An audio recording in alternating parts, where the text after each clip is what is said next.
बस बस बस बस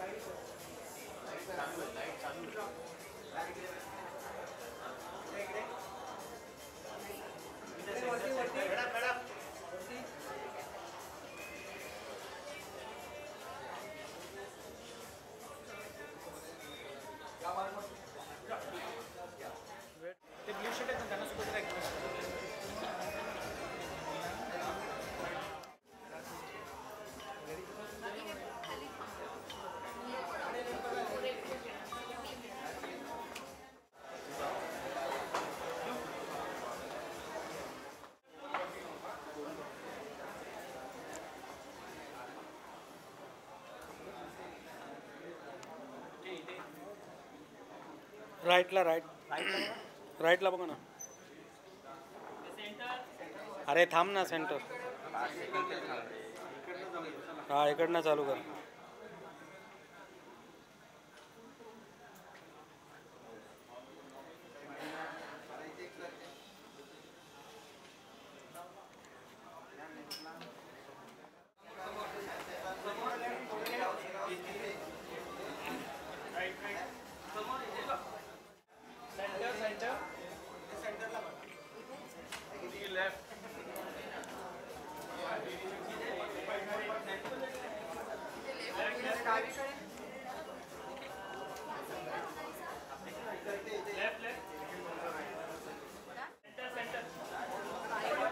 अरे सेंटरमध्ये आता होते ना रे भाई, काय सारखं सेंटर.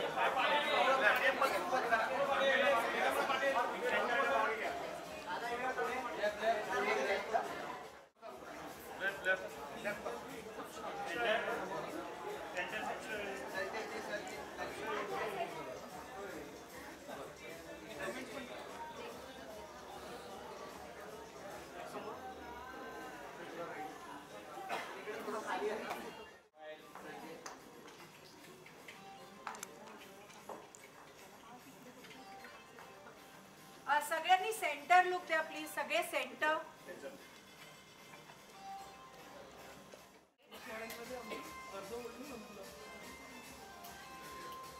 लेफ्टला सगळ्यांनी प्लीज. लेफ्ट.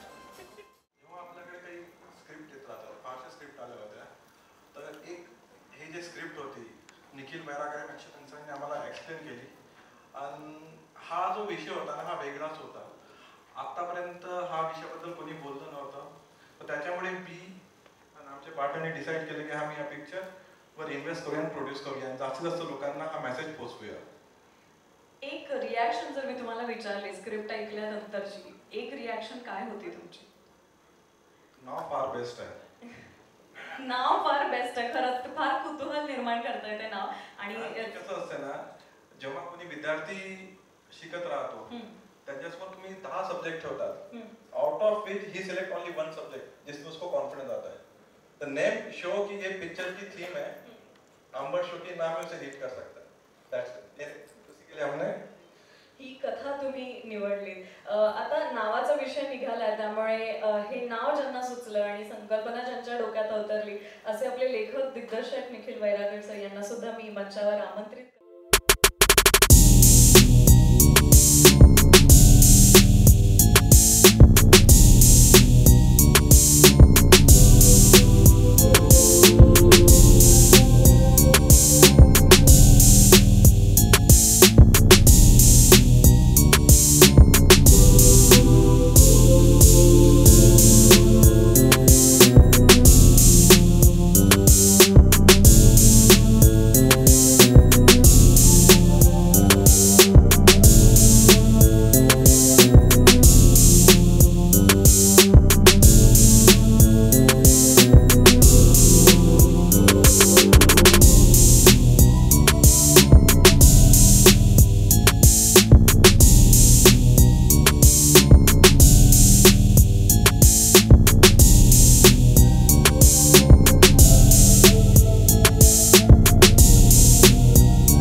खरं तर आजचा हा जो दिवस आहे ट्रेलर लॉन्च या एका दिवसाची मी इतकी आतुरतेने वाट बघत होते कारण आता इंटरव्ह्यूज मध्ये सुद्धा आम्हाला सर्वांनी प्रश्न विचारले. पहिला प्रश्न हा होता की या सिनेमाचं नाव हे का. हा प्रश्न मी, प्रार्थना, अभिजित खांडकेकर, अमेय वाघ सगळ्यांनी या दोघांना विचारलाय, पण दोघं शेवटपर्यंत ऐकले नाहीत. त्यांनी या सिनेमाचं नाव, त्यांना हेच हवं होतं, आम्हाला सिनेमाचं नाव आंबट शौकीनच ठेवायचं होतं. पण नंतर जेव्हा अक्षय मला भेटायला आला स्टोरी नरेशनसाठी, बराच काळ गेला त्याच्यामध्ये, आणि जेव्हा मी खरी स्टोरी ऐकली या दोघांकडून तेव्हा मला एक सेकंदही नाही लागला हो म्हणायला, कारण जान्हवी हे कॅरेक्टर मला इतकं आवडलं होतं. आता तुम्ही ट्रेलर पाहिला, त्याच्यात तुम्ही बघताय की या तिघांसोबत मी आहे. ती का आहे, कशासाठी आहे, काय होणार आहे पुढे, हे सगळं या फिल्ममध्ये आहे. आणि ऑफकोर्स जे नाव आहे आंबट शौकीन, या सिनेमात काहीही आंबट शौकीन दिसणार नाहीये, हे मी अगदी ठळकपणे सांगू इच्छिते. आता हे नाव का ठेवलं, कशासाठी, हे उत्तर तुम्हाला दिग्दर्शक आणि अक्षयच देऊ शकेल. But I loved playing Janhvi. जान्हवीच okay. Loud crime face. Crime face हा लाऊड मोनालिसाला देईल मी, कारण तिला बिचारीला सगळ्यांनी खूप छळलंय सेटवर, त्यामुळे ती ते लाऊड क्राईम फेसच होती ती set. Am I right Monalisa? फार असं दुःख बाहेर आलेलं. Face with tears of joy. Tears of joy Nikhil आमचे आम्ही काही करा, तुम्ही काही म्हणजे तुम्ही या आणि फक्त डायलॉग बोला, ह्याला इतका आनंद व्हायचा. What a shot. Always happy. ही ऍक्च्युली कॉम्प्लिमेंट आहे. असा हसरा दिग्दर्शक सगळ्या अभिनेत्री आणि अभिनेत्यांना मिळावा. थँक्यू. Always happy. आताही म्हणजे लोकांनी कामं केली आहेत, सगळ्यांनी मैत्रीसाठी कामं केली आहेत. जेवढे चेहरे तुम्हाला ट्रेलर लॉन्च मध्ये दिसले, अक्षय टांचाळेसाठी सगळ्यांनी काम केले आहे. आणि मला असं वाटतं की आम्ही कधी एकत्र प्रोजेक्टमध्ये काम नाही केले. आमची मैत्री कुठल्या प्रोफेशनल प्रोजेक्टमध्ये सुरू नाही झाली, पण जेव्हा जेव्हा माझं पुण्यात शूट असायचं तर काही मित्रमंडळींमध्ये हा पण भेटायला यायचा आणि अशी आमची मैत्री सुरू झाली. अक्षयचं काम मी खूप आधीपासून बघते. वायझेड सिनेमा मी ह्याचा पाहिला होता, भयंकर आवडलं होतं. मग बघतोस काय मुजरा कर आणि असे अनेक सिनेमे त्यांनी केले. मला अजूनही असं वाटतं की अक्षयचं जे पोटेन्शियल आहे तसा प्रोजेक्ट त्याला अजून मिळाला नाहीये. आय एम शुअर की लवकरच तो मिळणार आहे आणि तो आंबट शौकीनच असावा असंही मला वाटतं. So Akshay, long way for you to go, आणि प्लीज हे काम तू करत राहा, कारण मी ह्याला काम करताना पाहिलंय सेटवर. तो फक्त दिग्दर्शक, फक्त लेखक किंवा फक्त ऍक्टर कधीच नव्हता सेटवर. तो सगळं हाताळायचा, सगळ्यांची मनं सांभाळायचा, कोणाला काय हवंय काय नकोय, कोणी भांडत जरी असेल तरी जाऊन तो पटकन सॉल्व्ह करून यायचा. आणि ही कला सगळ्यांकडे नाहीये जी फक्त अक्षय टांचाळेकडे. So long way to you. हीच तर आमची स्ट्रॅटेजी होती की म्हणजे आता भरपूर इंटरव्ह्यूज केले. ते इंटरव्ह्यूज करताना पण आम्हाला सगळ्यांनी सगळ्यात पहिला प्रश्न विचारला तो म्हणजे नाव ह्या चित्रपटाचं काय. तर ह्याच्या मागे पण एक बॅक स्टोरी आहे. म्हणजे ती बॅक स्टोरी अशी आहे की आम्ही ज्यावेळेस हा सिनेमा प्रमोशन करायचं ठरवलं त्यावेळेस आम्ही विचार केला की ह्याला थोडं अडल्ट पद्धतीने आपण प्रमोट करूया. कारण की कसं होतं की आपण आता सोशल मीडियावरती आपल्याकडे मोबाईल आलेले आहेत आणि जेव्हापासून सोशल मीडिया आपल्याकडे आलेला आहे ना तेव्हापासून त्याचे दोन्ही परिणाम आहेत. म्हणजे वाईट गुण पण आहेत आणि चांगले गुण पण आहेत. पण काय होतं की पुरुष मंडळी 70% प्रमाणात जी पुरुष मंडळी आहे ना ती ज्यावेळेस एकट्यात मध्ये असते त्यावेळेस त्यांना काही सजेस्टेड ऍप येतात, जसे की पोर्नोग्राफी असेल किंवा काय असेल, ते लगेच त्या ऍपवरती जाऊन क्लिक करतात. आणि असे लोक बसलेले आहेत मागं की ते हे कांड करणारे, जसं सेक्सटॉर्शन म्हणा किंवा हनी ट्रॅप म्हणा, हे सगळे लोक काय करतात, ह्या लोकांना अट्रॅक्ट करतात आणि त्यांना त्यांचा डाटा त्यांच्यापर्यंत पोहोचतो. जसा तो डाटा पोहोचला की ते त्यांना विशिष्ट पद्धतीने ब्लॅकमेल करायचा प्रयत्न करतात. मग ह्या हनी ट्रॅपिंग मध्ये बरेच लोक आपला जीव देखील गमावतात, अनेक कोट्यवधी रुपयांचं नुकसान होतं. आणि मग अशा पद्धतीने आम्ही ह्या टॉपिक वरती डिस्कशन करताना आम्हाला सुचलं की बाबा ह्याला एक योग्य ते नाव असावं. मग ते नाव काय की आंबट शौकीन, कारण की ह्याच्यामध्ये सगळे आंबट शौकीन अडकले जातात. ह्याच्यामध्ये सगळे जातात अडकले तर ते आंबट शौकीन लोक आहेत. म्हणून आमचं माझं आणि अक्षयचं लिहिताना बोलणं ठरलं की आंबट शौकीन हे नाव या सिनेमाचं असावं. हा येस. मग तुमच्यापासून आपण आता गायत्री मुळेच ऍक्टिव्ह राहायला लागते.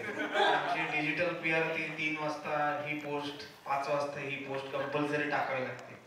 सगळं तिच्या हातात आहे, त्यामुळे जास्त आहे सध्या सोशल. हां पण येस म्हणजे you are most active on the social media आणि त्यासोबत ऍक्च्युली त्या रॅपिड फायरकडे मी येणार आहे पण त्याआधी तुम्ही आम्ही बसायचो तर त्याच्यात एक रफ ड्राफ्ट तयार केला होता त्यांनी. तो आणि अमित बेंद्रे म्हणून आमचा मित्र आहे. तर त्याच्यामध्ये काही काही मला गोष्टी खटकत होत्या. तर तो म्हणलं की तू लिहि ना मग, तुला जर एवढं वाटतंय तर तू लिहि.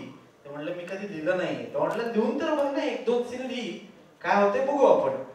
तर मी एक सीन लिहिला त्यातला आणि त्याला दाखवला, दुसऱ्या दिवशी वाचून दाखवला. तो म्हणलं ब्रिलियंट आहे, म्हणजे की आत्ताची जी भाषा आहे पोरांमध्ये ती भाषा त्याच्यामध्ये उतरली तुझ्यामुळे, तर तू कंटिन्यू कर डायलॉगला, तू अमित बेंद्रे बरोबर बस आणि तू सुरू कर.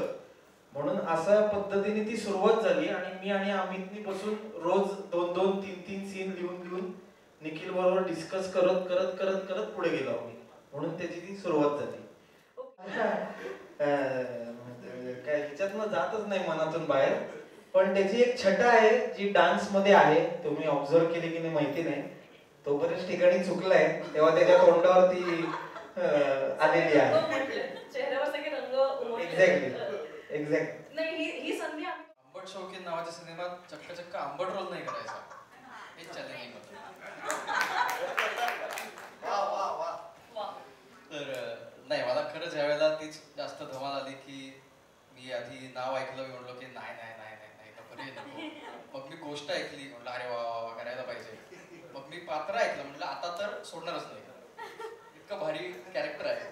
हा अरे पैसा ऐकल्यावर हे वाक्य महत्वाचं नाही का, पोहोचलं तुमच्यापर्यंत. सो दिग्या नावाचं कॅरेक्टर आहे की आता तुम्ही बघितलं तसं की मी चक्क साधा बोळा आहे, कुठल्याही मुलीला त्रास देत नाहीये, कोणाबद्दलही काहीही वाईट बोलत नाहीये, म्हणजे आपलं जसं मी आहे तसं मी खरंच आहे तसं मला करायला मिळालं. तर नाही, पण एक खूप महत्वाचा घटक रिप्रेझेंट करतोय मी या सिनेमाच्या माध्यमातून की आपल्या समाजात असे खूप मुलं असतात की जे हळवी असतात, ज्यांच्याबरोबर काहीतरी वाईट घडलं तर ती पटकन बोलत नाहीत कोणापाशी, आणि तो त्यांचं ते आतमध्ये कोंडून राहून ते खूप टोकाची काहीतरी भूमिका घेतात. तर असं न करता त्यांनी काय करावं, त्याच्यावर काय सोल्युशन असू शकतं, याबद्दल आमचा हा सिनेमा आहे. तर मला फार छान वाटतंय की मला हा मेसेज या सिनेमाच्या माध्यमातून, पात्राच्या माध्यमातून पोहोचवायला मिळतोय. छळ खूप झाला हे तर आम्हाला आता कळलंय. पण एकंदरीत चित्रपट पूर्ण झाल्यानंतर आता काय फिलिंग आहे? खरं तर मी खूप 5-6 वर्षांपूर्वी निखिल बरोबर एक सिनेमा केलेला आणि त्यावेळेस मी निखिलला म्हणाले होते की तू कधीतरी दिग्दर्शक हो, तू एक तरी सिनेमा डिरेक्ट कर. ऐकलंय आणि त्यांनी ज्यावेळेस हा सिनेमा केला त्यावेळेस त्यांनी मला कॉल केला होता की मी एक फिल्म डिरेक्ट करतोय आणि त्यात हे असं असं पात्र आहे. सो मी त्याला काहीच क्वेश्चन केला नाही आणि ही माझ्या आयुष्यातली पहिली फिल्म असेल जेव्हा मी दिग्दर्शकाला कोणताही प्रश्न विचारला नाही. नाव ऐकून पण नाही. तेच तर पेन आहे. मी त्याला म्हणाले निखिल मी तुला एकही प्रश्न विचारणार नाही, पण माझी एक रिक्वेस्ट आहे तर ती पूर्ण होऊ शकते का? म्हटलं नाव बदल तू सिनेमाचं. हे नाव आणि मग सिनेमा करणं हे थोडं माझ्यासाठी अवघड आहे, त्याच्यामुळे तू पात्र मला चांगलंच देशील, त्याच्यात मला काही डाऊट नाहीये, पण हे नाव बदलता येईल का? त्यावेळेस तो म्हणाला की हे नाव का आहे हे मी तुला रिलीजिंगच्या वेळेस पटवून देईल, पण आता मी हे नाव बदलू शकत नाही. थँक्यू. ऍक्च्युली मला पण ट्रेलर पाहून खूप माझ्या डोक्यातही वेगवेगळ्या गोष्टी सुरू झाल्यात की असं असू शकतं का किंवा हे असं असेल का, पण ते मला आता बोलायचं नाहीये कारण ते मी चित्रपट पाहून आपण सगळेच ठरवू. पण कसं वाटलं चित्रपटात या काम करून आणि या सगळ्याच एकापेक्षा एक कमाल कलाकारांसोबत आपलं काम सोबत करून कसं वाटलं? खूप छान. स्पेशली तुम्ही ऑब्झर्व कराल तर सगळी टीम यंग आहे या फिल्मची, प्रोड्युसर्स, डिरेक्टर, ॲक्टर्स. सो अनुभव खरंच खूप छान होता आणि मी स्वतःला लकी समजते की मी या फिल्ममध्ये जोडल्या गेले, कारण जेव्हा अक्षयनी निखिलनी मला कॉल केला होता या फिल्मची स्टोरी नॅरेट केली तेव्हा खूपच एक प्रोफेशनल माझा अप्रोच होता की ओके मग माझा रोल काय असेल, अच्छा ठीक आहे. आणि ग्लॅमरस रोल होता, ऑब्व्हियसली ते माझ्यासाठी चॅलेंजिंगच होतं कारण की मी स्वतः चंद्रपूर जिल्ह्यातल्या एका छोट्याशा खेडेगावातली मुलगी आहे. सो एक ते वेगळं रूप मी स्वतःचं पहिल्यांदाच बघितलं. डबिंगच्या वेळेस आय वॉज शॉक की ओके ही मीच आहे. बट येस, तो प्रोफेशनल अप्रोच एक होता की अक्षय निखिलला मी सारखं विचारत होती की ओके मग तू कसं डिझाईन केलं केलं असे कॅरेक्टर. तर नेहा ही ॲक्च्युली लिहिली होती प्रॉपर त्यांनी मला भेटायच्या आधीच. यांना भेटल्यावर मला त्या साच्यामध्ये बसायचं होतं. तर ओव्हरऑल विचार केला तर म्हटलं की ठीक आहे, छान टीम आहे, आपल्यालाही चांगला चान्स मिळतोय, करूयात. आणि मग मी घरी गेले मुंबईला. कट टू काही दिवसांनी मला माझ्या एका मित्राचा फोन आला होता की मानिनी तूच आहेस का, तुझ्यात किडे आहेत. म्हटलं काय झालं. म्हणजे मला व्हॉट्सअपला कॉल आला होता एका मुलीचा. आणि माहित नाही काय झालं, एकदम न्यूडिटी सारखं काहीतरी वाटलं मला. असं वाटलं कोणतरी प्रँक करतंय. तर म्हटलं मी असं काही करणार नाहीये. नंतर परत त्या मुलीचा फोन आला की तू मला पैसे दे वगैरे, नाहीतर मी तुझे फोटोज दाखवेन. देन आय थॉट ओके, अशीच तर स्टोरी यांनी मला सांगितली होती. म्हणजे जे आता घडतंय त्या रिअल घटनेवर साजेसं चालू आहे, त्यावर ही गोष्ट आहे. पहिला जेव्हा एक्सपिरियन्स होता तो खूप प्रोफेशनल होता. त्याच्यानंतर मी माझ्या मनाची तयारी केली की हा विषय लोकांपर्यंत पोहोचणं गरजेचं आहे. त्या मित्राला मी कन्व्हिन्स केले की आपण पोलिसात जाऊयात, कंप्लेंट करूयात, मी येते तुझ्यासोबत. बट पण आता मला वाटतंय असे